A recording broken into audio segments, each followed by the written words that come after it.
Tá bom. Beleza. Então, primeira coisa que nós vamos discutir aqui, tá? Eu vou fazer um desenho aqui, ó. Vamos pegar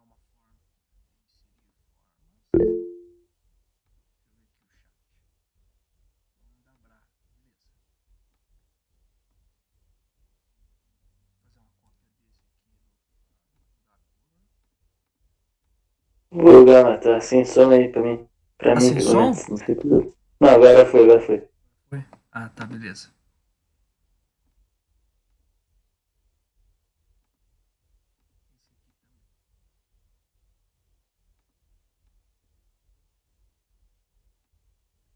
Na verdade, antes disso, até era bom falar de uma outra coisa.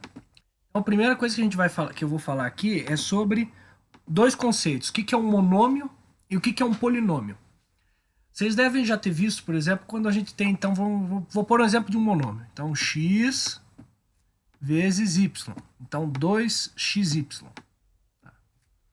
Esse aqui é um exemplo de um monômio. Então, ele sempre vai ter dentro dele um coeficiente, tá? Um valor fixo que você vai estar multiplicando por outros valores. Aí vai ter o x e o y, pode ter o z, qualquer variável que você colocar. Só lembrando, né? Uma variável, se for numa função, é uma variável, porque o valor dele não é fixo. Se for numa equação, aí você vai ter uma incógnita. Tá? Então, é porque você consegue encontrar o valor para essa letra, x, y, z. Então, o monômio ele é sempre esse termo único em que você vai ter coeficientes multiplicando por esses que a gente chama, esses termos, x, y, z, que são chamados de partes literais, parte literal. Então, você pode ter, por exemplo, um outro monômio, 3x ao quadrado, é um exemplo de outro monômio. Aí, por exemplo, se eu quiser saber o grau desse monômio, o que você faz? Você pega e vai somar vai somar os expoentes dos termos que você tiver. Então, aqui o expoente é 2.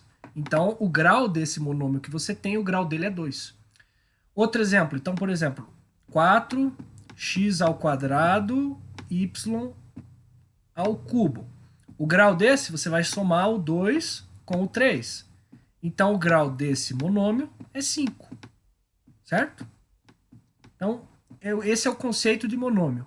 E o polinômio vai ser a soma de vários monômios. Então, você pode ter, por exemplo, 2x mais 4.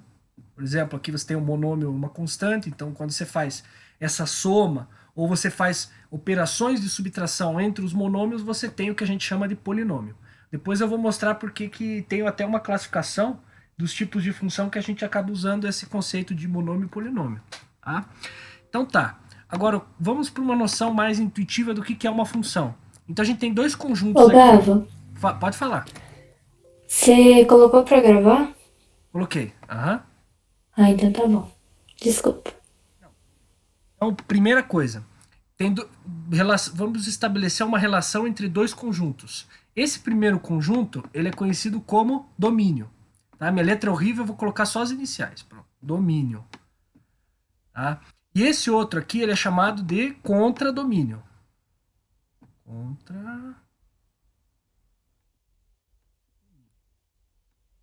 Eu acho que até tem um hífen ali. Mas tudo bem. Deixa sem, tanto faz. Então esse é o domínio e esse aqui é o contradomínio. E dentro do contradomínio tem ainda mais um conjunto que a gente chama de imagem. Imagem. Imagem. Que droga, não tem um negócio que dê para fazer.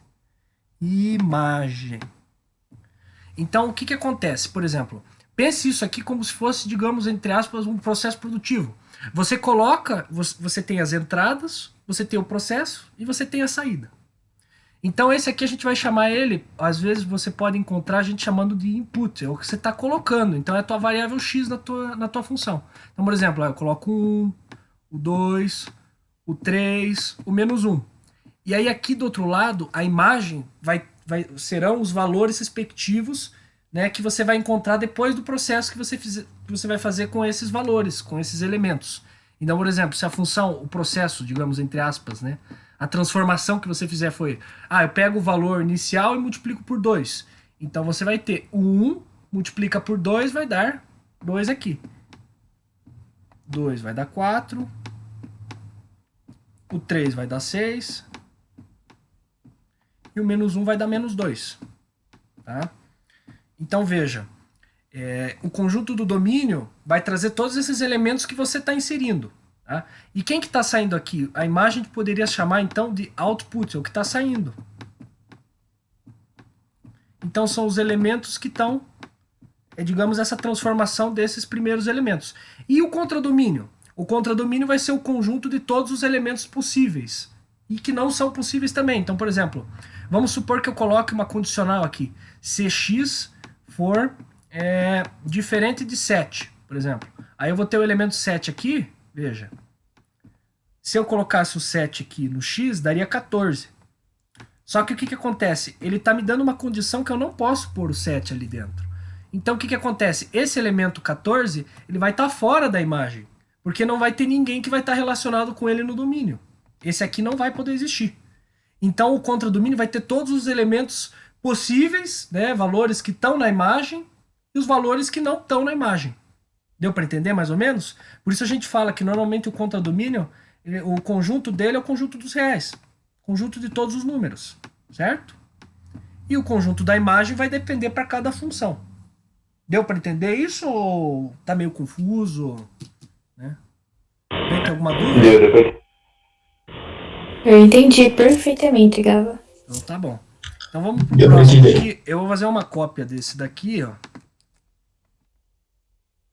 E aí a gente vai ver agora o que é aquele negócio de injetivo, bijetivo, sobrejetivo.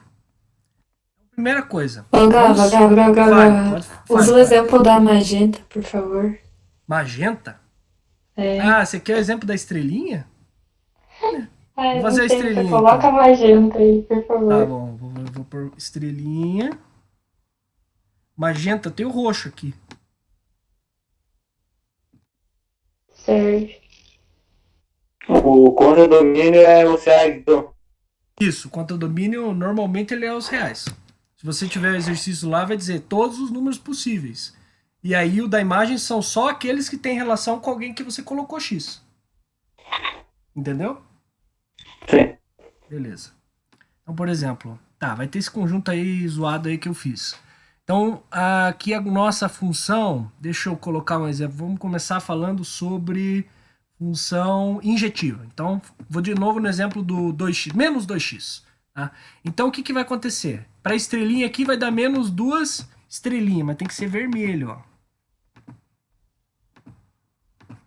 Menos 2 estrelinhas, olha só. Esse daqui, ó, também menos 2 estrelinhas, só que aí é a estrelinha roxa, ó. Menos 2. Que droga esse negócio. Cadê o roxo aqui? Menos 2 estrelinha roxa. E aí para os outros aqui, menos 4. E aqui vai ser menos 6. Tá? Essa função a gente diz que ela é injetiva. Por quê? Veja, para cada elemento que eu tenho aqui, ó, e ela ainda é bijetiva, a gente já vai ver por quê, mas ó, ela é injetiva no primeiro momento, porque ó, para cada elemento que eu tenho aqui, a relação é do tipo, digamos, 1 por 1. Então, para cada elemento que eu tiver no meu domínio, eu vou ter apenas um lá no contradomínio, que vai estar relacionado. Não vai acontecer, por exemplo, de dois elementos terem a mesma imagem. Então, por exemplo, a estrelinha e a outra a estrelinha vermelha e a estrelinha roxa, ambas estão, por exemplo, no menos 2 estrelinha vermelha. Isso não vai acontecer, certo? Então, cada elemento vai ter o mesmo número, digamos, de elementos na imagem, vai ser o mesmo número de elementos que você tem no domínio. Deu para entender isso? Então, imagine que a flechinha está reta. Cada um fica com cada um. Deu para entender isso? Ou não? Sim. Ô, Gava. Fala. Tu definiu como um processo, né? Você pega o produto, daí você faz o processo e você tem o resultado. Isso. Dá pra colocar, tipo, mais de um processo ali no meio? Você colocou 2x, eu posso colocar mais de um cálculo pra ser feito? Você quer dizer, poderia fazer, por exemplo, menos 2x mais 4? Não, tipo, menos 2x e o outro, tipo, mais 4. Separados. Pode, mas aí você vai ter o mesmo processo. Você faz menos 2x, põe o x ali, e depois soma 4. Pode fazer isso. Aí, resultados. A única diferença é que quando você só tem x, a gente vai ver depois, quando você só tem o valor x, tudo que você está fazendo parte, digamos, da origem do gráfico, entendeu? Então, por exemplo, deixa eu fazer um gráfico. Até eu estou me antecipando, mas, ó, por exemplo, vai partir daqui, ó. Então, quando você só tem x e um coeficiente a, que a gente chama, né, ele vai sempre partir da origem. Isso até ajuda em exercício depois de física, por exemplo. Que aí você calcula o coeficiente angular da reta, como a gente vai ver daqui a pouco, e você acha alguns parâmetros. Mas isso aí fica para depois, tá? Mas não, dá assim. A função injetiva, então, ela não vai ter nenhum ponto com alturas iguais na reta, né? Isso, exatamente isso. Exatamente. Por exemplo, a função, vou fazer a pergunta. A função é função quadrática, função de segundo grau, aquela parábola. Ela é ou não é injetiva? Não. Não é injetiva, porque você tem como se fossem dois braços. Aí você vai ter momentos em que você vai ter dois x's que vão ter a mesma altura. Por exemplo, tem a função x ao quadrado. Eu coloco x igual a 1, eu consigo 1 ao quadrado, 1. Se eu colocar x igual a menos 1, eu vou conseguir menos 1 ao quadrado, que é 1 também. Então ambos vão ter a mesma altura. Então ela não pode ser injetiva. Certo? Tá. E a sobrejetiva, então? Se vocês entenderam isso, então vamos para a sobrejetiva. Sobrejetiva aí já vai ser assim, ó.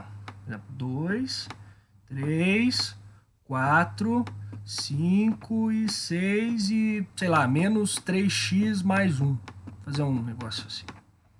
Pronto. Aqui nós vamos ter menos 5. Aqui nós vamos ter menos 8. Menos 11, né? Menos 14, e aqui vamos ter, sei lá, menos 17. Aquele primeiro esquema que você fez ali, tipo, demonstrando o domínio e a imagem, isso. Ela vai ser injetiva e sobrejetiva, né? Isso, ela vai ser os dois, aí ela é chamada de bijetiva. Beleza. A sobrejetiva é quando a gente diz que a imagem é igual ao contradomínio. Então, normalmente, sobrejetiva vai ser assim, quando todos os reais forem contemplados, porque, como eu disse, normalmente você diz que o contradomínio ele está no conjunto dos reais. Então, quando todos os reais eles estão ali, eles têm alguém que se relaciona a eles no domínio, normalmente a gente diz aí que a função é sobrejetiva. Então, veja, quando não sobrar elemento, por exemplo, lembra daquele exemplo que eu coloquei que o 14 ele não era atingido, ninguém ia com ele? Então, aí a função não é sobrejetiva, porque tem elemento do contradomínio que não tem ninguém no domínio relacionado com ele. Certo? Então, quando todos os elementos do contradomínio tiver alguém na imagem que você, né, quando a imagem for igual ao contradomínio, a gente diz então que a função é sobrejetiva. E naquele primeiro exemplo que eu dei, essa função, como ela não tem nenhuma restrição, né, o que acontece? Como ela não tem restrição, todos os elementos vão estar dentro dela. Naquele, o número 14 não podia, porque eu estava restringindo o valor de x que não podia ser igual a 7, né? Aí não podia dar, por exemplo, 14. Aí tinha um elemento, que é o 14, do contradomínio, que não tinha ninguém relacionado com ele. Aí a função ela não é sobrejetiva. Certo? E a bijetiva é só quando tiver os dois. Por exemplo, essa é bijetiva. Eu não impus qualquer restrição. Um exemplo aí de função que não é sobrejetiva também, a do segundo grau não é, porque quando você tem a parábola assim, por exemplo, veja, para todos esses valores aqui embaixo, não tem imagem, certo? Não tem nenhum x que vai dar aquele valor. Portanto, então, ela não pode ser sobrejetiva, porque todos esses elementos que estão abaixo dessa parábola, que a gente diz que está ascendente, como todos esses valores aí, eles não tem ninguém que contemple eles na imagem, a gente diz então que ela não é sobrejetiva. Nem injetiva, como a gente já viu. Ficou claro isso daí? Ou não? Então, função quadrática nunca pode ser nem injetiva nem sobrejetiva. Nunca diga nunca. Pode ter uma restrição nela. Pode dizer assim, ó. Ele pode restringir de um vértice para um dos lados. Aí a função, vamos pensar, por exemplo, se for do vértice, ó. Se for do vértice, por exemplo, para cá, veja, não vai existir mais aquele negócio que a gente tinha falado, de existir dois pontos x que dão o mesmo valor. Então ela pode ser injetiva se você impor essa restrição do vértice ou para a esquerda ou para a direita. Então, se for menor do que o valor x do vértice para a esquerda, né? Então se for menor do que o x do vértice, ou se for maior que o x do vértice, você impondo essa condição, a gente vai ter até um exercício que mostra isso aí bem dessa parte, né? Com função quadrática. Mas quando tiver essa restrição, aí você não vai ter... Aí ela vai ser injetiva. Mas ela não vai ser sobrejetiva. De fato, porque... porque aí, ó, continua existindo esse negócio, né? De qualquer forma, vai continuar existindo esses elementos embaixo dela que não tem ninguém que contempla eles lá da imagem, né? Vai continuar existindo elementos do contradomínio que não estão na imagem. Tudo bem, tá um pouco confuso agora, mas depois eu acho que quando fizer o exercício fica um pouco mais claro, tá? Alguma dúvida? Enquanto? Abre o chat aí, fala alguém alguma coisa. Dá um oi aí. Sei lá. Tá bom, né? Continuar então. Vamos então... Então, primeira função que nós vamos falar aqui, fazer uma breve revisão então da função linear. Função linear, vocês podem chamar essa função linear, função afim ou função do primeiro grau. Qualquer nome desses daí tá dentro, tá? Então, eu vou fazer um exemplo. Deus do céu, isso aqui tá horrível. Eu vou fazer no Paint que vai ficar menos feio que isso. Não, eu vou fazer aqui mesmo.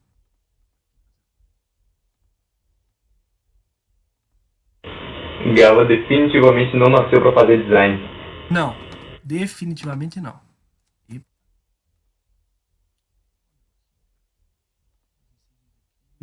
Cadê outra forma?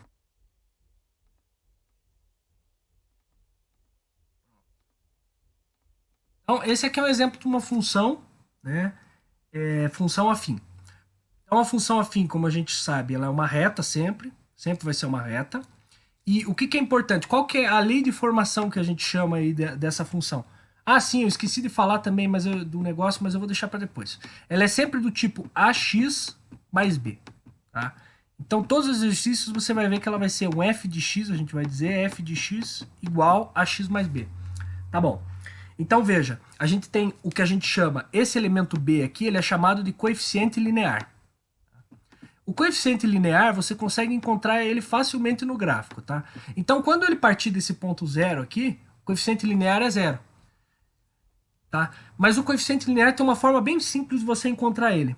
Pensa assim, não é que no ponto zero você vai zerar esse termo A que está multiplicando o x? Se o x for zero, eu não vou estar zerando esse negócio aqui? Então eu vou estar encontrando o meu b. Portanto, a altura, vejam só, a altura que eu vou estar ali na minha ordenada, então, por exemplo, sei lá, eu tenho essa função aqui, e aí essa altura aqui é 10. Essa altura aqui é o valor do meu coeficiente b. Então, tem alguns exercícios que você vendo o gráfico, você já consegue achar o coeficiente b direto, certo? Então, se ele te mostrar num exercício qualquer qual que é essa altura, você já sabe de cara qual que é o coeficiente b. Isso fica muito mais fácil para achar a lei da função. Tá? Então, esse é o coeficiente linear que a gente chama. Você acha, como eu disse, pela altura da tua função. E o coeficiente a ele é chamado de coeficiente angular. Ele também tem um nome lá, ele é equivalente àquela taxa de variação, né? Então, ele é igual ao m, que é o nome da taxa de variação, que vai equivaler a ΔY sobre ΔX. Então, vai ter uns exercícios lá que a gente vai fazer, que vai ter que saber isso daqui. Eu vou até mostrar alguma aplicação, acho que na física que tem isso daí, né? Tem muitas aplicações para isso. Né? Mas então, ele é ΔY, ΔX. Então, se você tiver dois pontos aqui, por exemplo, eu tenho esse ponto aqui e esse ponto aqui. Tá? Fala um valor aí, Carlos. Fala um número aí. Tá bom, 7. Fala um número maior que 7. 9. É um 9. Agora, sei lá. Deixa eu pensar aqui. Fala outro número aí. Não, eu vou escolher então. Vou dizer que esse aqui é 21. E esse aqui é 27. Então, eu vou pedir, por exemplo, ele vai pedir no exercício lá para você. Qual que é o valor, qual que é a lei de formação da função? Primeira coisa que você faz, você vê se você encontra, a gente chama, né, tem dois eixos do plano cartesiano que a gente diz ortogonal. Ó, ortogonal, só para vocês saberem o que significa, é porque ele forma 90 graus aqui os dois eixos, tá? Por isso que é cartesiano com eixos ortogonais, porque eles formam 90 graus ali, tá? Mas como é que eu acho, então, a lei de formação dessa função? Primeira coisa, bata o olho e veja se ele te forneceu para x igual a 0, então, qual que é a altura nesse eixo aqui, que é o eixo que a gente chama das ordenadas. O eixo y a gente chama de ordenadas, e o x são as abscissas. Primeira coisa, então, veja, a altura é 10. Pronto, você já sabe que teu coeficiente b é 10. Tá? Então, vamos anotar aqui, b igual a 10. Tá? Qual que é o segundo passo que vocês fazem? Vamos montar. Às vezes você olhando de cara, você já consegue encontrar. Ah, não, peraí que tem um problema. Peraí que tem um probleminha aqui. Fiz uma besteira. Epa. Esse aqui. Acho que agora tá certo. Pronto. 31 isso aqui. Ou coisa. Tá, 31. Tá, vou escrever de novo isso aí. Imagina a professora de matemática com aquela voz ainda tendo que fazer no PowerPoint como é que vai ser. Ah, tá bom. Então 31 e 37. Então veja só, vamos aplicar então num sistema. Primeira coisa que você faz, você tem 2 pontos. A gente vai montar uma equaçãozinha. 2 equações e nós vamos fazer como se fosse um sistema para encontrar. Então olha aqui. O que eu faço? Então, ó, esse aqui não é 7, não é o x, e a lei de formação não é a x mais b, então coloca o 7 no lugar do x. 7 vezes a mais b.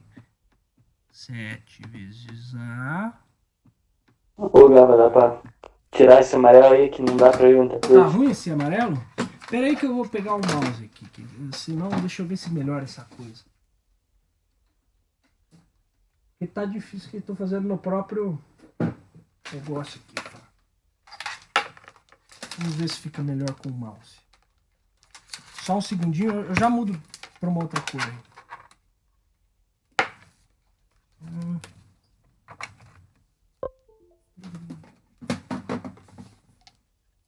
Beleza. Tá bom. Agora eu acho que vai ficar melhor. Tá bom, eu vou mudar de cor então, vou refazer aqui. Esse azul aqui, tá bom? Tá bom pra ver? Beleza. Então veja. Vou colocar o valor de x dos pontos que eu tenho nessa lei de formação. Então, 7 multiplicar o A mais o B. E qual que é o valor da altura aqui? Qual que é o valor de y? Vai dar 31, que ele me forneceu. Tá bom. Vamos fazer para outra equação do outro ponto. Então, 9 vezes A mais B vai ser igual a quanto? 37. Ó que tá bem fácil. Você podia ter pego só um ponto, porque como ele te deu esse do 10 aqui, você podia só pôr o 10 aqui no B. Então 7A mais B igual 31. Substitui o B ali, você vai encontrar 10. Joga o 10 para o outro lado. Então 31 menos 10. 31 menos 10. 7A é 21. Portanto, o A é 3. Viu? Fica tão fácil, porque quando eles te fornecem o valor do B, fica muito mais fácil e não tem que fazer todos aqueles passos de sistema. Agora, se ele não te fornecesse, aí você teria que fazer o sistema e você ia encontrar. Tem alguma dúvida até aqui? Acho que isso aí acho que é a coisa mais básica quando ele te fornece, então. Outra forma do exercício fornecer seria se ele desse para você sim, f de 37, quer dizer, f de 37 não. Ele pode fornecer dessa forma, ó. F de 7 igual a 31. E F de 9 é igual a quanto? Ali, F de 9 é 37. Então, se ele te fornecer assim, disser, a equação é uma equação linear, é uma equação do primeiro grau, a equação é uma função afim. Então, você já consegue achar facilmente os valores. Alguma dúvida até aqui? Depois a gente volta aqui para a taxa de variação. Mas, por enquanto, alguma dúvida? Abre o microfone aí, fala alguém aí. Alguma dúvida? Não. Acho que não, Gabo. Tá bom, então eu vou seguir aqui. Eu vou pegar o livro do ano passado, que ele já dá um roteirinho lá, vai falando as coisas. O gráfico, beleza. Intersecção de retas, tá? Isso também não é muito complicado, ó. Por exemplo, se você tiver duas funções que sejam funções afins, você vai fazer assim, ó. função f de x igual a 2x menos 1. Tá? Outra aqui, e aí vai ter uma outra que a gente vai chamar de... Não, esse verde aqui acho que não, vou pegar esse outro. G de x, que é igual a, sei lá, x sobre 2. Alguém sabe como é que faz para achar o valor de x em que existe essa intersecção, em que as duas retas se encontram? Alguém tem o palpite aí? Igual as duas. Exatamente, isso daí, pô, igual as duas, ó. Então, x sobre 2 igual a 2x menos 1. Aí eu pego esse 2 e multiplico por aqui, faço aquele negócio que a gente chama de chuveirinho. 2 vezes 2x menos 1. X igual a 4x menos 2. E aí joga esse x para cá, jogo para cá, né? Menos 3x vai dar igual a menos 2. Portanto, x igual a 2/3. Estou fazendo direto, tá? Pronto. Você achou o valor de x que iguala a eles. Se quiser saber o valor de y, se ele te perguntar qual que é o ponto, pode substituir em qualquer um e ver o valor ou de f de x ou o valor de g de x. Certo? Então, isso daí também não tem segredo. É só igualar elas, você acha o x, e para achar o valor do y, se ele pedir, aí é básico, só você colocar em qualquer um. Né? Tá. Função constante também, né? Função constante seria uma função assim, ó. Também não é muito complicado, né? Ó. Quer dizer, até mais fácil. Sei lá, uma função assim, ó. Seria uma f de x igual a 4. Então, o valor dela é sempre o mesmo, não tem variação. Essa seria a função constante. Também, isso aí também não tem segredo. Vamos aqui para ver o que tem aqui mais complicado que pode ter. Tá. Grandezas diretamente proporcionais. Será que eu tenho que tocar nesse assunto ou vocês acham que precisa ou não? Porque não é exatamente função, mas... Por mim, posso falar? Pode seguir reto. Posso seguir reto? Alguém aqui tem uma objeção? Alguém quer que eu fale sobre funções, quer dizer, grandezas diretamente proporcionais? Por mim, de boa também, Gabo. Pode Então, passar. vamos seguindo aqui. Raiz de uma equação do primeiro grau. Então, vamos para a raiz da equação do primeiro grau. Então, se eu tiver uma do primeiro grau, ela vai ser assim. Então, sei lá, essa cor aqui.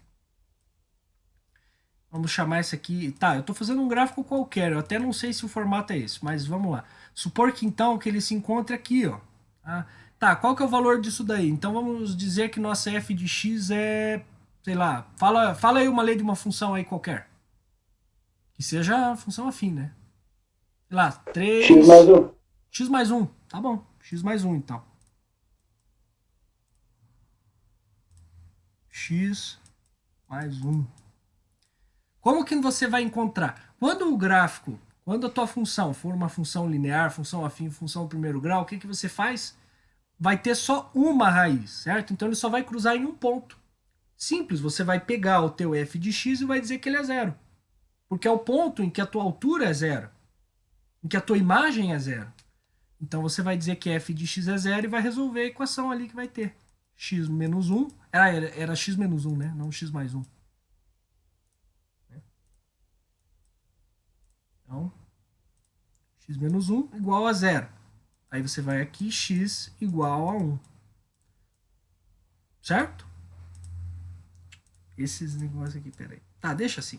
Então, x igual a 1 vai dar para você o y igual a 0. Então, essa é a tua raiz. Certo?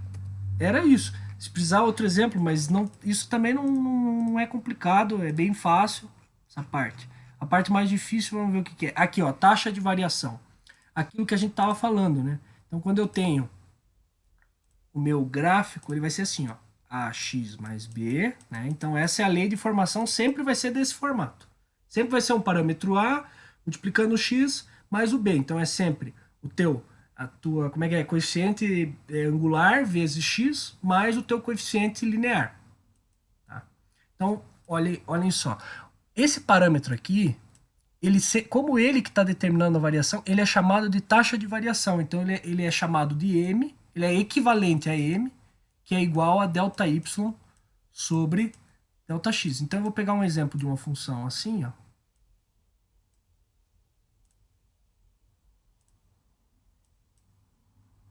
Sei lá. F de x igual a 3x menos 2. Certo. Como que eu vou achar, como que eu vou saber que esse valor aqui é 3? Tá? Ah, sim, fiz besteira. Peraí, vamos fazer um exemplo hipotético de novo. Vamos fazer aquilo que a gente estava fazendo, de que eu dou 2 pontos e vocês tentam encontrar a função. Então, olha aqui. Eu vou dar um exemplo mais simples primeiro. Então, ó, por exemplo, esta função aqui. Então, essa daqui é uma f de x igual a, não sei, eu quero descobrir. Aí eu tenho 2 pontos aqui, eu tenho esse e tenho para esse daqui. Fala aí um número, Carlos. Tá, vou pôr 2 aqui. Pode colocar aí. Vou pôr 7.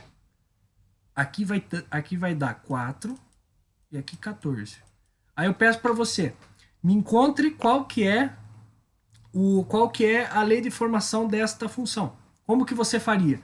Você tem dois jeitos, ou você olha direto e já encontra, porque essa aqui é bem fácil, né? Quando elas partem da origem é até mais fácil, né? Então quando elas partem desse ponto 0, 0, você bate o olho às vezes e você já encontra qual que é.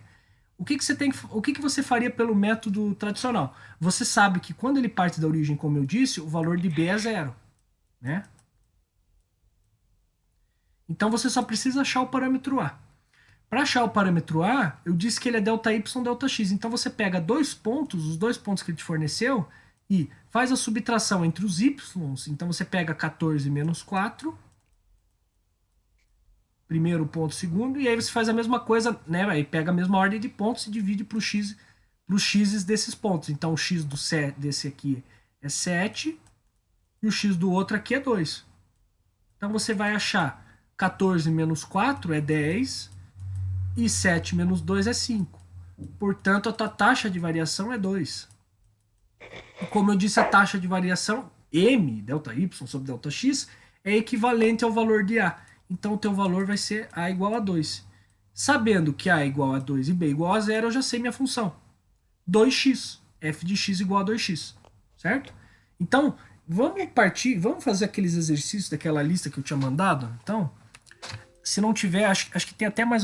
Deixa eu ver se tem mais alguma coisa que seja importante tratar da função, a fim que seja realmente... Né? Sim, a parte dela ser crescente ou decrescente.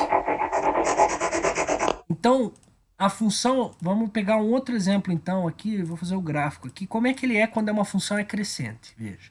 Essa aqui é uma função crescente. E essa aqui é decrescente. Tá, como é que eu sei que uma função é crescente ou decrescente? Você vai pegar da esquerda e vai indo para a direita. Você vai olhar se quando você está aumentando os valores de x, se o valor de y estiver aumentando também, você tem uma função crescente. Agora, se você estiver indo da esquerda para a direita, os valores, né, quando você vai aumentando o x, os teus valores de y vão diminuindo, aí você vai ter uma função decrescente. E como é que eu sei isso? Só olhando para a lei de formação da função. Se o teu A for maior que 0, por definição, tua função é crescente. Agora, se o teu A for menor que 0, aí ela é decrescente. Certo? É isso. Isso que é crescente ou decrescente. Quando você tiver a parábola, é sempre para toda função que a gente chama polinomial, então, ou polinomial ou algébrico, os dois nomes dá para você chamar, né? Sempre que tiver uma função polinomial, seja ax mais b, que aí é a função do primeiro grau, seja a função ax ao quadrado mais bx mais c, seja do terceiro ou do quarto, se o teu parâmetro A, que é o parâmetro que está com digamos, o termo x lá, que tem o maior grau, né? Seja x, x ao quadrado, x ao cubo, é ele que vai determinar se a tua função é crescente ou decrescente. Se ele for positivo, crescente. Se ele for negativo, decrescente. Isso vai valer para todas as funções ditas polinomiais. O que é função polinomial, que era o que eu tinha deixado de comentar, né, lá no começo? A função polinomial é aquela que vai depender somente dos valores do x e dos coeficientes. Então ele só depende dos monômios. E agora existe um outro tipo de função que a gente chama de função transcendental. Função transcendental é assim, ó. por exemplo, ela não depende só do valor de x, tem digamos, um a mais ali, certo? Então ele não depende só desses polinômios. Vou dar um exemplo, a função seno de x, ela vai depender do seno. Tem o seno ali dentro, não depende só do x, depende do seno de x. Outro exemplo, função logarítmica. Ela não está variando conforme o x, ela está variando conforme o logaritmo do x. Mais um exemplo. Então, todas as funções ditas trigonométricas são transcendentais, as funções logarítmicas, e tem também a função, por exemplo, aquela que a gente vai ver daqui a pouco, a função exponencial também é transcendental, porque 2 elevado a x. Isso aqui não é um polinômio, porque no polinômio você tem um grau fixo para ele. Quer dizer, no monômio, na verdade. O polinômio também tem uma forma determinada, mas isso não importa. Mas veja, a definição diz que o monômio ele tem que ter um grau tem que existir o grau do monômio. Mas aqui o grau dele é variável. Então não existe um monômio. Por isso ela também não é considerada polinomial. Tá, isso aqui é uma coisa mais técnica, eu acho. Acho que nem cai em vestibular disso, mas tudo bem, só para citar. Tá, então a questão de crescente ou decrescente, alguém tem alguma dúvida quanto a isso ou não?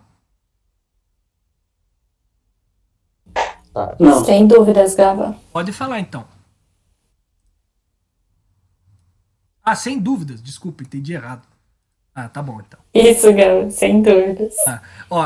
Aqui no negócio você vê, faltou falar também, que aquele coeficiente aquela taxa de variação, m, delta y, delta x, ela também tem mais uma igualdade que vale para ela, que ela é igual à tangente do ângulo formado, ângulo θ, formado entre o teu gráfico, lá, a tua função, né, a reta da função, e a abscissa, as abscissas. Então, este ângulo θ, que a tangente dele vai valer o coeficiente de variação. Certo? Isso aí eu acho que seria mais interessante, por exemplo, quando a pessoa estuda a parte de cálculo, porque às vezes você queria saber, por exemplo, quando você faz aquilo que eles chamam de derivada lá, é praticamente isso aqui, você está pegando um ponto, sei lá, deixa eu pegar um exemplo de uma função aí, sei lá, esta função aqui, se eu quero saber a derivada, eu pego esse ponto e vou diminuindo, até encontrar qual que é, digamos, a inclinação da tangente que vai lá, mas isso aí já é outra história, né? Não vamos ficar falando dessas coisas. Mas eu estou só dando um exemplo. Então, essa coisa de taxa de variação, essa igualdade aí geométrica aí, com essa questão do ângulo, ela vai ser interessante às vezes aí em exercício de vestibular que tenha geometria, talvez às vezes pode ser interessante. Acho que até mais na parte de geometria analítica, né? Tem mais a ver do que só a função propriamente dita. Né? Mas é isso, é a tangente do ângulo aqui formado. Se a função for crescente, né, como a gente viu, se o A dela for maior que zero, né, esse ângulo aí, ele vai ser um ângulo, esse ângulo aqui, olhando o ângulo da direita, ele vai ser um ângulo agudo, né, menor do que 90 graus. Agora, se for uma função decrescente, este mesmo ângulo aí, olhando o da direita, ele vai ser obtuso, certo? Então, quando o A for menor que zero, esse ângulo é obtuso. Então, a gente vai considerar lá. E tem aquela questão de tangente, mas não vamos entrar nesse aspecto aí. Tangente de não sei o quê. Vamos continuar. Sim, crescente e decrescente, a gente já falou disso. Coeficiente linear, a gente já falei também. Sim, o sinal. Sinal também não é complicado, né? Analisar o sinal da tua função. Veja, fazer mais um desenho aqui do gráfico. Por exemplo, essa função crescente A maior que zero. E essa com o A... Peraí, A menor que zero aqui. Tá. Então, veja, o sinal ele vai ser sempre assim. Se a tua função for crescente, você pode simplesmente pegar e encontrar o valor da tua raiz. Então, o valor em que ele é zero. E o que acontece? Desse ponto para a direita, os valores vão ficar positivos. Da tua raiz para a direita, nas funções crescentes, serão todos valores positivos. Agora, na função crescente, da tua raiz para a esquerda, o valor vai ser negativo. Enquanto que na decrescente, né, quando tiver uma função decrescente, aí é o inverso, inverte. Da tua raiz para a esquerda, os valores são positivos. Da tua raiz para a direita, os valores são negativos. Isso é a questão do sinal. Ela é até um pouco mais complicada, acho que na função quadrática. Mas aqui na função afim é simples assim. Se você fizer o gráfico, pegar 3 pontos, pega o da raiz, pega um depois e pega um antes, você já consegue fazer essa análise bem fácil, né? Não precisa nem decorar isso aí. Vamos ver o que mais temos aqui. Sinal, beleza. Tá. Equações, vou pular essa parte. É isso. Acho que é isso de função afim. Aí é só nós aplicarmos. Isso aqui... essa parte aqui é a questão de função inversamente proporcionais, mas acho que isso aqui não é exatamente uma função tão simples, né? Não é exatamente uma função afim. Mas se eu analiso... Vocês querem mesmo que eu veja a parte de diretamente ou inversamente proporcionais? É só um complemento, não é tão relevante assim, mas... Porque aí tem uma relaçãozinha. Gaba, se você quiser falar, pode falar, fique à vontade. Tá, eu vou falar rapidinho sobre isso. Então, por exemplo, vamos fazer uma relação entre duas variáveis aí que sejam diretamente proporcionais. Sei lá. Tempo... Não, tempo normalmente vai ser inversamente. Deixa eu pensar. Alguém fala alguma coisa aí, alguma variável aí qualquer. Custo. Custo e número. Então, número de produtos que você está comprando numa loja lá. Então, por exemplo, custo e produtos. Então, eu comprei 1, comprei 2, comprei 3 e 4. Veja, o custo do produto, o custo fixo dele, o custo unitário, né, de um produto, por exemplo, vou supor que seja R$10. Então, aqui é 10, aqui é 20, aqui é 30, aqui é 40. Então, quando tiver funções diretamente, relações diretamente proporcionais, vai existir uma função afim que vai relacionar as variáveis. Então, veja, aqui tem uma relação em que o nosso f de x é igual a 10x. Então, 10 eu vou chamar de n. Então, f de n igual a 10n. Então, o preço que você vai pagar lá pelos produtos vai ser o custo unitário deles, então essa seria a tua taxa de variação, vezes o número de produtos que você está comprando. Então, para um produto é 10, para 2 é 20, para 3 é 30, para 4 é 40 e assim vai indo. Agora, veja, quanto maior for o custo, maior teria que ser o número de produtos, né?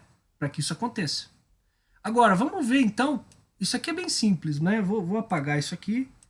E vamos fazer então para variáveis agora inversamente proporcionais. Por exemplo, tempo e número de trabalhadores.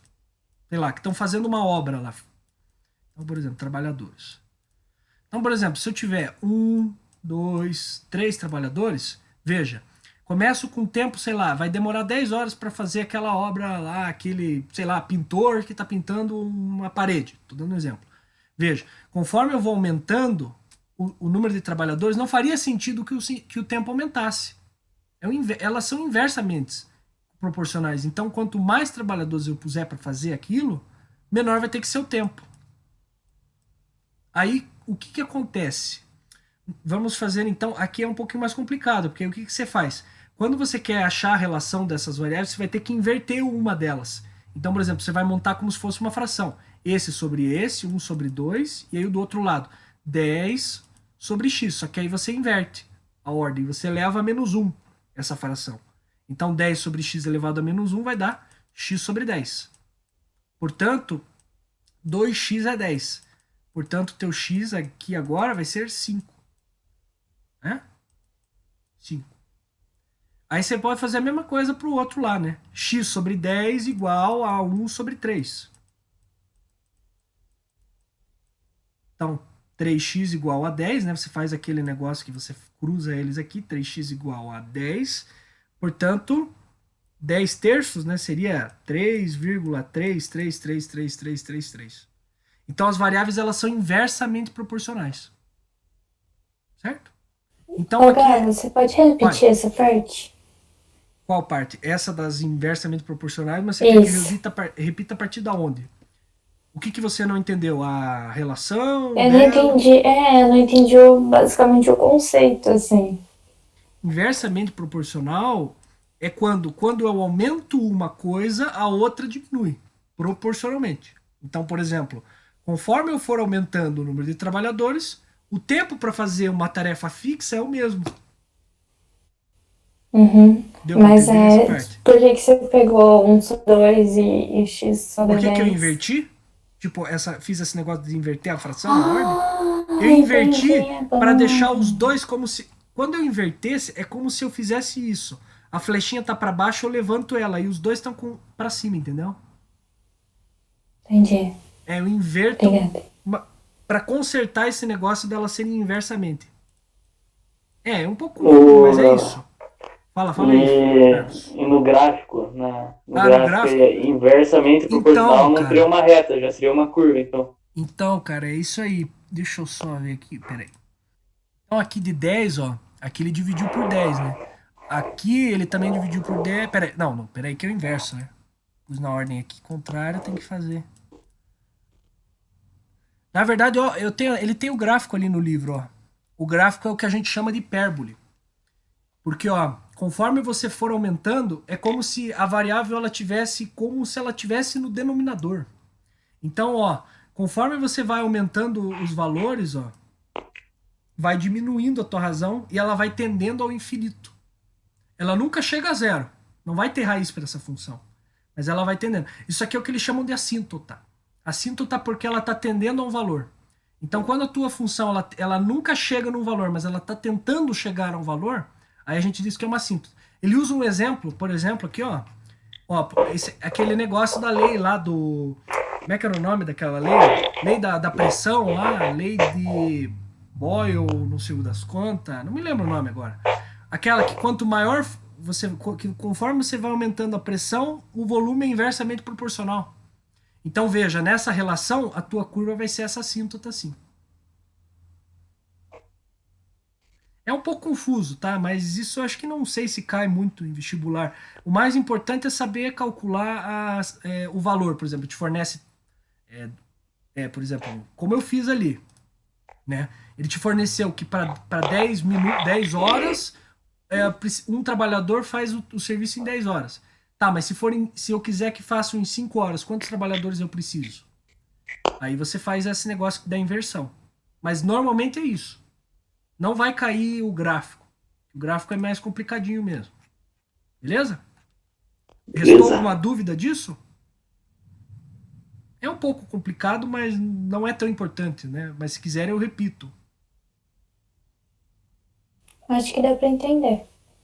Tá bom, então. Então eu vou continuar. Agora a gente faria a função quadrática, mas eu vou pegar aqueles exercícios lá que eu tinha mandado. Eu vou com gabarito ou com C? Eu vou sem lá para ver se eu acerto os negócios. Quero ver se eu consigo fazer direito. Se tiver o gabarito aí facilita demais. Vamos fazer a primeira. Sabe-se que um taxímetro marca um valor fixo de R$15 na partida e mais R$1,50 por quilômetro rodado. Assim, quantos quilômetros pode se deslocar via táxi? Que teria que ter acento, mas tudo bem. Dispondo de R$50. Essa aqui é a primeira parte. Então veja. Ô, Gaba, a gente não tá te ouvindo, mano. Tá meio foda deduzir o que tá acontecendo pelas imagens só. Agora tem que ir, pô. Agora tá Agora foi, -te. Ah, então tá bom. Então tá bom. Vou repetir então. 15, esse valor 15 lá, ele dizendo no exercício, é um valor fixo. É a bandeirada que eles chamam no táxi. Então, você entrou, né, não tem que nem ter andado, você já tem esses R$15. Então esse a gente chama, vai ser aquele coeficiente B que a gente falou da função afim. Então é o coeficiente B, o coeficiente linear. É o valor fixo. Aí o que acontece? A cada quilômetro você vai somar 1,5. Então ele vai ser 1,5 vezes x quilômetros. Certo? Então esse 1,5 é o nosso coeficiente angular A. Então a gente já conseguiu, a primeira coisa é achar a lei de formação da função. Normalmente esse é o primeiro passo. E aí ele pede pra gente assim, me diga então quanto que vai ser, quantos quilômetros eu vou ter que andar para chegar, se eu tiver R$50 então, quantos quilômetros eu posso andar? Certo? Então se o f de x me diz o custo, eu coloco em função do custo. Então eu coloco o custo que ele está me pedindo, R$50 e igualo com a lei da função. Aí eu fiz aqui, joguei o 15 para o outro lado, deu 35, né? Aí o 1,5 vem dividindo, 350 sobre 15. Aí aqui o que eu fiz? Eu simplifiquei, dividi por 5 em cima e embaixo. Aí deu 70 sobre 3. E ainda você pode fazer um negócio que é você pegar e fazer a fração mista às vezes ajuda. Por exemplo, você pega esse 70 e esse 3, faz como uma divisão. Então, 70 dividido por 3. Quanto que eu faço? 2, multiplico por 2, 2 vezes 3, 6, vai vir 1 para cá e 3 aqui. Aí 9, vai sobrar 1. Então, o que você faz? Você pega, esse 23 você vai colocar como parte inteira, e aí o teu resto você vai deixar dividido pelo teu divisor. Esta aqui vai ser a tua fração mista. Aí é até mais fácil até para você pensar na hora. Por exemplo, você pensa, pô, quanto que é 70 por 3? Se fizer a divisão certinho, você vai achar, é 23 dividido por 1/3. Aí se você já souber de cabeça, 23 dividido por 1/3 é 23,33333. Então a pessoa vai pagar R$ 23,33. Né? Quer dizer, desculpe, ela vai se mover, né? É porque a gente está falando de quilômetros. Então ela vai ter que se mover 23,33333 quilômetros para chegar nesses R$ 50, tá? O outro exercício ali, ele pergunta, então, quanto que a pessoa teria que fazer para ir ali numa distância, acho que é Curitiba e São José, que daria em torno de uns 20 quilômetros ali a estimativa. Então, quanto que a pessoa vai ter que pagar, né, se ela fizer essa distância? Agora, a gente tem a lei da formação, né, como a gente viu ali, 15 mais 1,5x, tá? Mas ele não me fornece o f de x, ele me fornece o x, e aí ele quer que eu encontre o f de x, que é o que fornece o preço. Então, quantos quilômetros? São 20, né? Então vai ser 2 vezes 1,5, 3. 3 vezes 10, 30. Então 30 mais 15 vai dar, que de cabeça aí você vai achar que vai dar R$ 45 para fazer essa distância. Tá, mas se vocês verem que eu fiz alguma besteira, me avise, né? Que posso estar errado, mas eu tenho que consertar algumas coisas do gabarito. Mas todo mundo entendeu o exercício ou ficou alguma dúvida? Não, tá tranquilo. Tá tranquilo? Então vamos pro próximo aqui. São 3 exercícios. Eu faço um fácil, um médio e um mais difícil ali. Mas esse aqui não é tão difícil assim. O mais difícil aqui é o do exponencial depois. Mais complicado. Né? Mas esse aqui, ó, médio. Um aluno do curso de física está... Eu vou aproximar aqui, ó. Um aluno no curso de física está intrigado com a associação de molas e, após vários ensaios, ele monta um gráfico que representa a relação entre a força da mola, né, a força elástica da mola, e a distância distendida, né, para duas molas, uma mais rígida e outra que é menos rígida. Tendo em vista que foi apresentado, então, esse gráfico aqui, qual das molas é a mais rígida? Por quê? Né, então tem que dar aquela justificativa. Importante, né, porque segundo a fase da federal, por exemplo, você tem que justificar as coisas. Então você não pode, é a A e a B. Tem que trazer uma justificativa.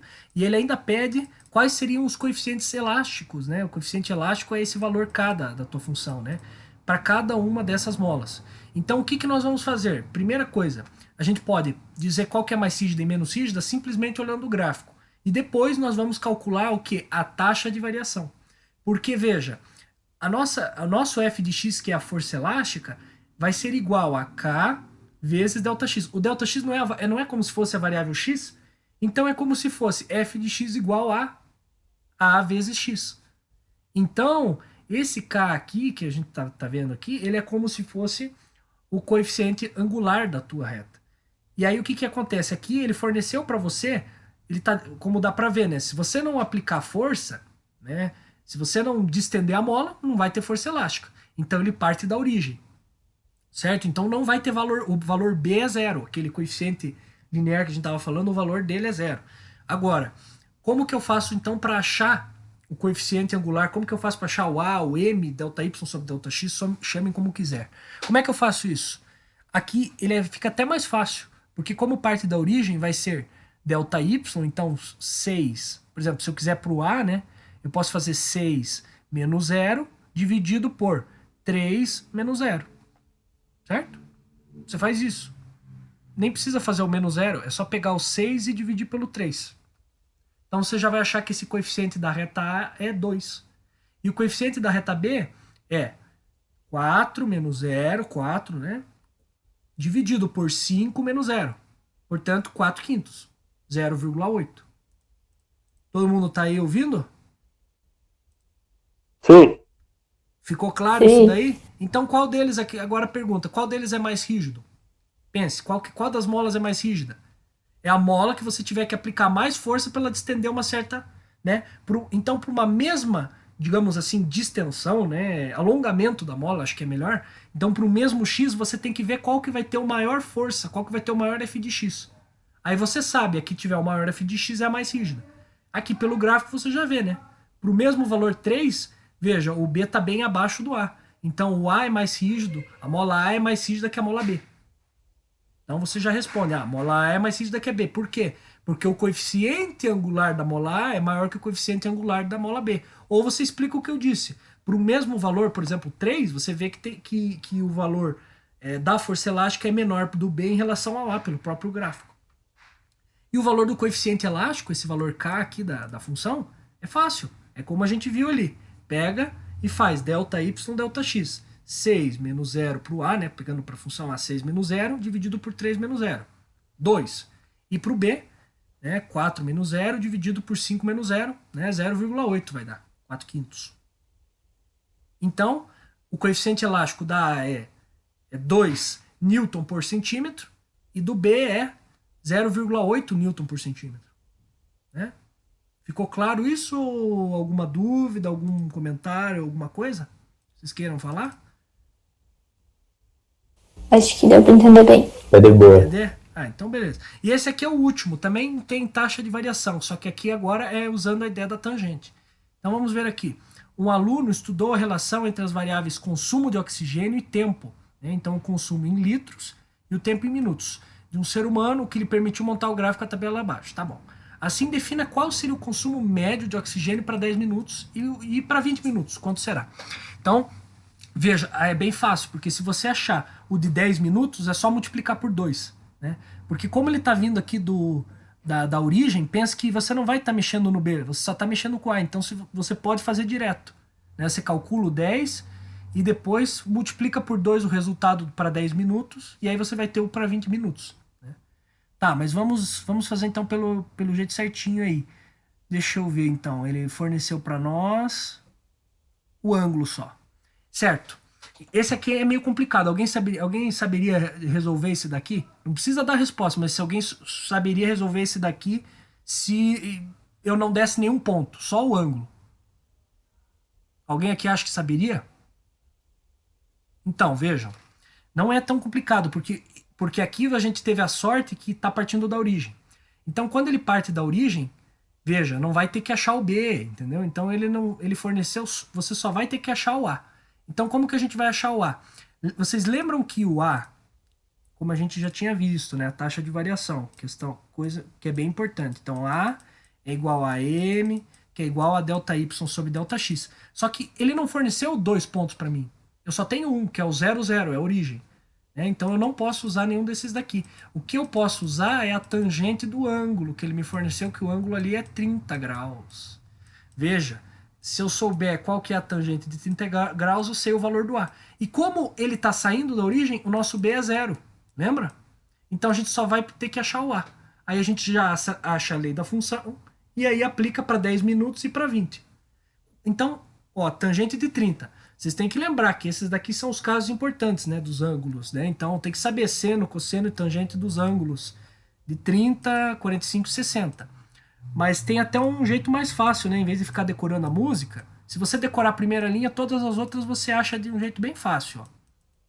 Vai fazendo até você decorar, mas se você não quer decorar, decora só a primeira. Então 1 sobre 2, raiz de 2 sobre 2, raiz de 3 sobre 2. Isso para o seno. Agora para o cosseno, veja, é só inverter. Porque aí a soma dos complementares, lá tem uma questão de que a soma dos complementares você vai fazer o seguinte, ó. Esse aqui você puxa para cá, esse para cá e esse para cá. Então você pega o último e joga como o primeiro. O do meio continua do meio e o primeiro vai para o último. Então aqui vai ser raiz de 3 sobre 2, aqui continua raiz de 2 sobre 2 e 1 sobre 2. E agora para nossa tangente, veja, para tangente você usa uma propriedade que é muito simples. Você vai pegar o valor do seno e vai dividir pelo cosseno. Quando você pega o seno e divide pelo cosseno para o mesmo ângulo, você vai conseguir o valor da tangente. Então, 1 sobre 2 dividido por raiz de 3 sobre 2, se você fizer as devidas alterações, raiz de 3 sobre 3. Veja, os dois aqui, as frações são iguais, então vai dar 1. E aqui vai dar raiz de 3 sobre 3, 1, e aí raiz de 3 aqui. Então, veja, se você decorar a primeira, você já sabe as outras. Só fazer esse procedimento que eu disse. Inverte a ordem para o cosseno e para o tangente você pega esse, divide por esse, faz aquela... Tem uma questão ainda de racionalização, mas não é difícil. Estão todos aí? Sim. Então tá. Opa! Então, olha lá. Eu disse que então para a gente saber o A tem que saber quem? Tem que saber a tangente. Então A é tangente de 30 graus. Tangente de 30 graus é raiz de 3 sobre 3. Então o meu parâmetro A é raiz de 3 sobre 3 e o meu parâmetro B, como a gente viu, é 0. Certo? Então minha f de x ali vai ser raiz de 3 sobre 3, x. Veja, não tem que nem saber quais são as variáveis. Ele pediu para você o f de x. Vamos só calcular o f de x. Não se importa se A é o número de consumo de oxigênio. Isso daí não importa. A não ser que, claro, se ele pedir conversão de unidades, aí tem que estar no SI, aí você se preocupa, mas aqui como o objetivo é mais da matemática mesmo, não tem que se importar. Então, ó, ele pediu para x igual a 10 minutos e para x igual a 20. Veja, não tem B. Então a relação ela vai ser, digamos, quando você não tem o B, a relação vai ser totalmente proporcional. Então você só precisa, por exemplo, se você tem para 10, de 10 para 20 aumenta 2, né? Então a gente vai calcular o valor do f de x para o 10 e vai multiplicar esse f de x duas vezes, né? Pegar o dobro dele para achar para o 20. Tá? Então, se eu colocar, vai dar 10 raiz de 3 sobre 3 para 10 minutos. Litros, no caso, litros de não sei o que. E para 20 vai ser 20 raiz de 3 sobre 3 litros. E aí, se você quiser, você pode fazer aquilo de fração mista, né? Pegar, ter parte inteira e parte fracionária, mas isso é menos importante. A ideia, então, é você saber trabalhar e conhecer essa parte da taxa de variação, que é uma das coisas mais importantes quando você fala em função linear. Todo mundo entendeu ou resta alguma dúvida, algum questionamento, alguma coisa? Entendi. Certeza? Não ficou nada aí, nenhuma dúvida mesmo? Posso seguir? Não, eu acho que dá para seguir. Bom, então agora nós vamos falar sobre função quadrática. Função quadrática. Ó, no meio da função quadrática eu vou dar uma pausa, tá? Aí a gente continua depois, tá? Mas vamos revisar tudo essas funções hoje, tá? Então, função quadrática. O que é a função quadrática? Como eu disse, a gente está vendo então as funções polinomiais inicialmente, depois a gente vai para a exponencial. Função quadrática é aquilo lá de ter elemento dentro dela, ter um monômio de grau 2. Se tiver um monômio de grau 2, um 4x ao quadrado mais qualquer coisa, ou só 2x ao quadrado, ou x ao quadrado, se tiver o termo x ao quadrado, aí ela é, de fato, uma função quadrática. Tem até um exercício, então, veja, eu acho que eu vou intercalando, né? Eu falo um pouco e faço exercício, para não ficar só na parte teórica. Então, por exemplo, o meu A, a função quadrática vai ser do tipo ax ao quadrado mais bx mais c. Então, f de x igual a x ao quadrado mais bx mais c. Veja, qual que é a condição aqui para que isso seja uma função quadrática? Qual que tem que ser o valor de A? O valor de A tem que ser diferente do que para que exista função quadrática? Alguém se habilita a responder isso aí? Diferente de zero? Exatamente, tem que ser diferente de zero, porque senão ele zera esse monômio aqui e aí vira uma função linear. Então essa é a primeira condição. E isso daqui já dá para resolver o exercício 1, que é o mais fácil de quadrática, né, que eu montei. Que é esse daqui, ó. Então, ó, qual é a condição que deve ser cumprida para que a função definida pela seguinte lei? Então, qual a condição que deve ser cumprida para que a função quadrática seja definida pela seguinte lei? Então, f de x igual a m ao quadrado menos 9 vezes x ao quadrado menos m menos 3 vezes x mais 3m.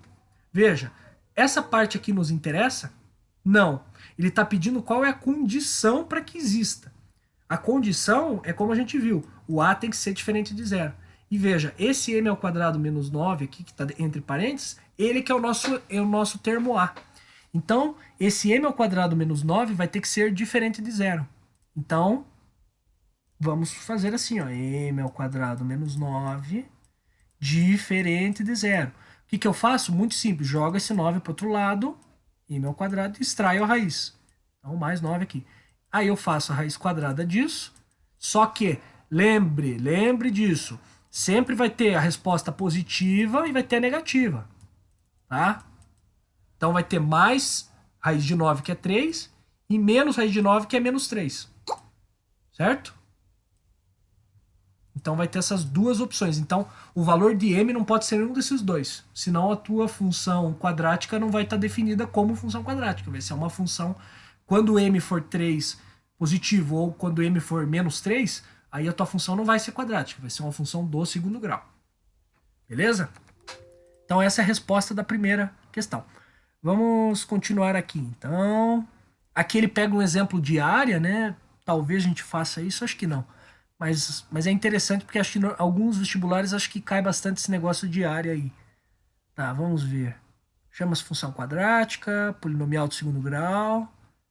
Ah, construção vocês sabem fazer. Vai plotando os pontos aí até formar o teu gráfico. Ah, aqui o formato dela é uma parábola. Acho que ponto focal aqui não interessa, né? Isso aí não é importante. Ó, esse gráfico aqui, vamos dar uma olhadinha nisso daqui, ó. Eu quero que vocês me digam por que isso daqui não é uma função quadrática. Tem um motivo. Qual que é o motivo que isso não é uma função quadrática? Alguém sabe responder essa daqui? Por que esse gráfico que ele fez aqui não é uma função quadrática? Alguém tem uma suposição, qualquer coisa? O Alexandre, Porque tem um x igual a zero? Não é por isso, não. É porque... Alexandre, fala alguma coisa aí, cara. Não vi você falar ainda. Tô aqui sim. Então fale aí pra nós. Por que essa função aqui não tem... Não pode existir uma função assim? E por que ela não é quadrática? Não, primeiro, por que não é uma função? Primeira coisa. Eu vou poder pensar e... Pode pensar, eu vou te dar 10 segundos. Contando agora. 10, maravilha. 9, 8, 6, 5, 4, 3, 2 e 1. Vamos lá, Alexandre. Faz um chute aí, cara. Ah, sei lá, cara. Cara, vejam só. Vamos montar aquele negócio, esquemazinho dos... Vamos fazer aquele esquemazinho dos conjuntos. Por exemplo. Eita, pera aí. Deixa eu consertar, vamos consertar isso aqui. E agora tá feio. Ah, deixa essa coisa assim, tá? O que importa é o seguinte. Aqui tem o termo 1. Desenho técnico, Gava. Cara, mas desenho técnico não é minha praia, né? Digamos assim, né? Então, fazer o quê? Então, veja assim, tem o termo 1 ali, por exemplo. Olhem no gráfico. Veja. Vamos supor que isso aqui seja o 1. Vamos subir aqui. Existem dois valores de f de x para o mesmo x. Isso pode existir? Não, não pode existir. Esse tipo de coisa, ó, 1, por exemplo, dá 2 e, sei lá, menos 2, não existe isso. Pode existir o contrário. Pode existir dois termos no domínio que tenham o mesmo no contradomínio, na imagem, no caso, né? Mas nunca vai existir isso, certo? De ter um termo no domínio que tenha dois valores, duas imagens ao mesmo tempo. Isso não existe. Por isso que não é uma função e, portanto, jamais vai ser uma função quadrática. Beleza? Isso aí é só um exemplo, né? Raízes de uma equação de segundo grau. Olha, isso daqui é aplicar Bhaskara e fazer sobreproduto, sabe? Eu não sei, se alguém tiver dúvida disso, acham que eu preciso tocar nesse assunto do Bhaskara, tudo, ou todo mundo aí meio que já sabe disso?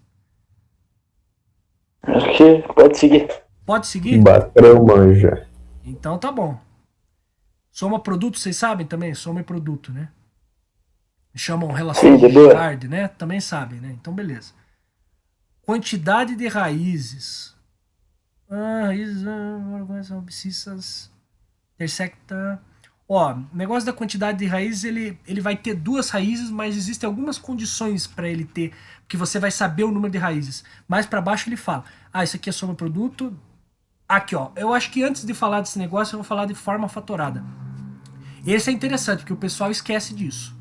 Esse aqui é bom vocês anotarem, ó. Por exemplo, vocês têm que saber que para uma função quadrática, ela tem a forma que a gente chama canônica dela, que é essa aqui, a x² mais bx mais c, que é a forma mais convencional que todo mundo já deveria, pelo menos, estar familiarizado, né? Agora, existe a forma fatorada dela.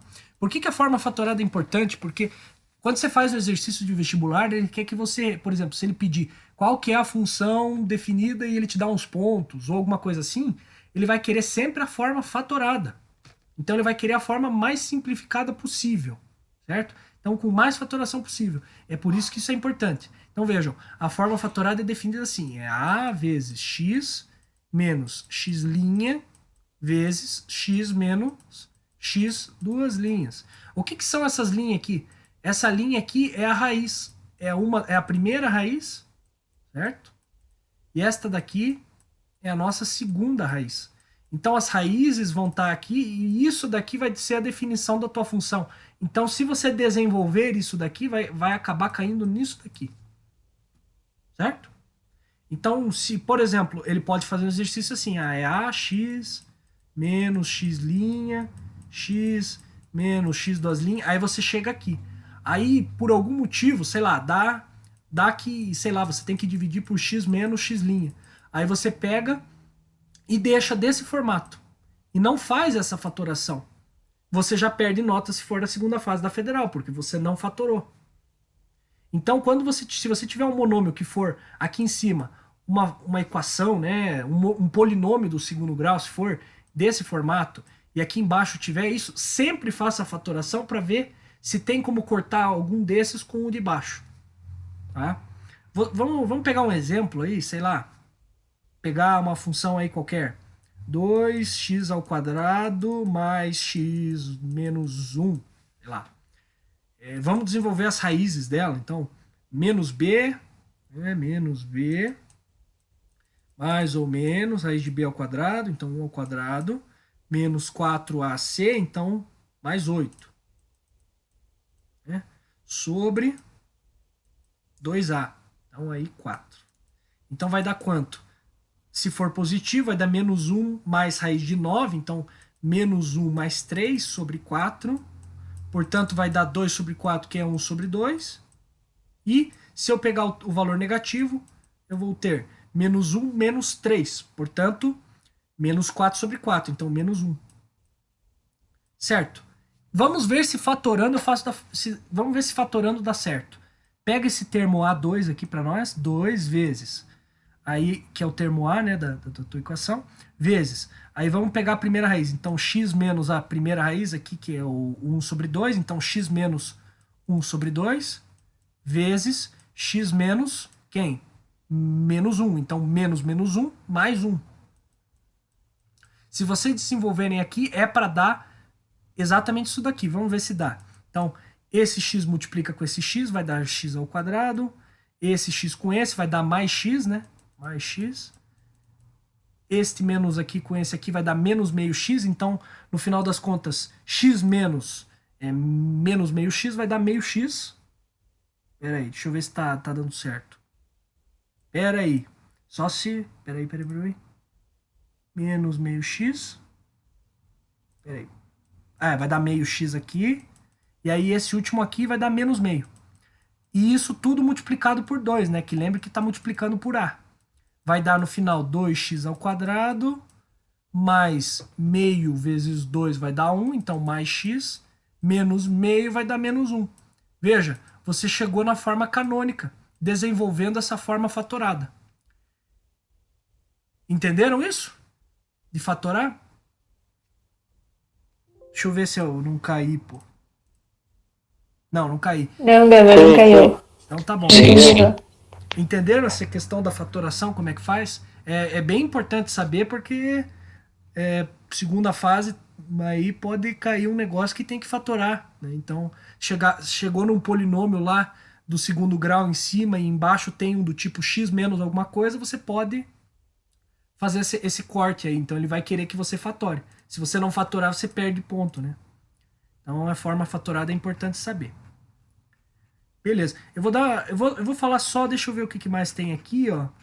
Conjunto imagem, a gente já falou um pouco do conjunto. Eu vou falar, a última coisa que eu vou falar é do vértice, aí eu dou uma pausa e a gente já volta, tá bom? Pode ser? Tranquilo. Então tá bom. Então, Pode ser. Então beleza. Então, coordenadas do vértice da parábola. Veja, o vértice, ele que define para você uma coisa. Veja, eu tô aqui com essa função, abaixo do vértice não vai existir, todos os termos que estão abaixo do vértice, se ela for crescente, né?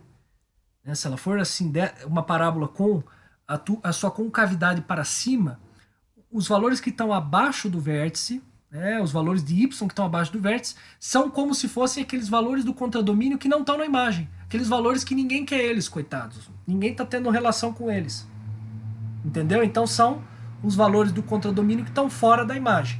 Certo? Então a tua imagem vai ser acima deste valor do vértice, y do vértice para cima. Se for a concavidade for para baixo, vai ser o y do vértice para baixo. Entenderam? Agora, de novo, como eu tinha dito, o termo a de qualquer função polinomial é ele que determina, é ele que vai determinar essa questão de se é, digamos, uma função crescente ou decrescente. A questão é que na parábola, veja, ela é crescente para um lado, né, e para o outro ela é decrescente. Então a gente não usa exatamente o termo crescente ou decrescente, né?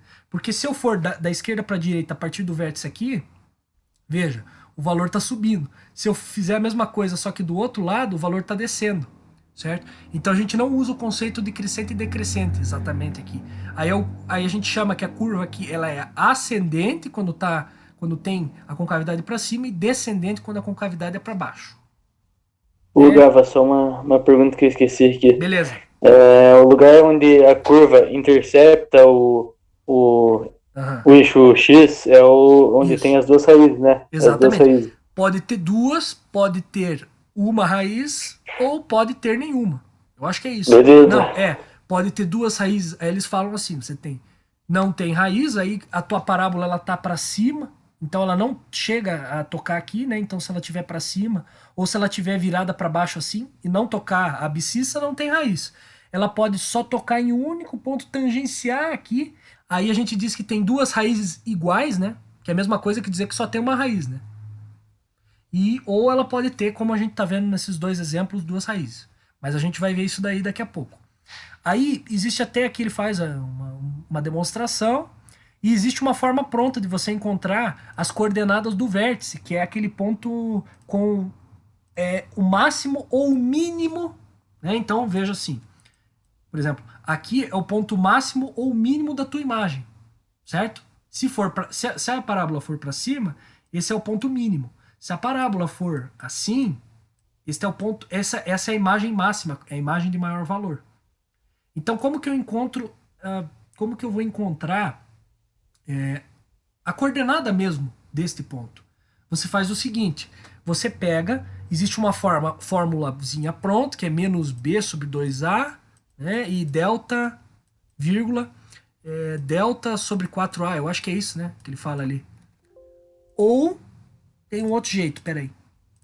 Ó, é b sobre 2a, não é menos b, é mais b na verdade. Então, vamos consertar. É mais b sobre 2a, esse aqui é a coordenada x e a coordenada y é delta sobre 4a. Aqui nós temos a coordenada do ponto do vértice. Agora, outra forma de você encontrar, se for uma parábola desse tipo, ó, o que você pode fazer é o seguinte, se você souber a lei de formação ou encontrar a lei de formação da tua função quadrática, você faz assim, ó. Tá aqui a função quadrática, aí você tem essas duas raízes. Saiba que é o seguinte, a média, se ela tocar as abscissas, que é esse eixo X aqui, né? O que acontece? Vai ter duas raízes. Se ela tiver duas raízes, a coordenada X do vértice é a média das raízes. Então você soma essa raiz com essa e divide por 2. Pronto, já achou o valor de X. O de Y, você vai jogar dentro da lei de formação da parábola. Vai colocar o F do X do vértice, que é esse que eu disse, né? A média dos a média das raízes. E aí você acha o valor do y do vértice. Entenderam isso? X do vértice. Sim. Beleza? Tá, então eu vou dar uma pausa aí de uns 10 minutos aí no máximo, e aí a gente já volta, a gente termina essa parte de função quadrática, eu entro em função exponencial e talvez aí, se não for incomodar, a gente fale algumas curiosidades aí sobre a função exponencial, porque ela parece um pouco distante aí da nossa realidade, mas eu posso mostrar algumas aplicações interessantes dela, tá bom? Então depois a gente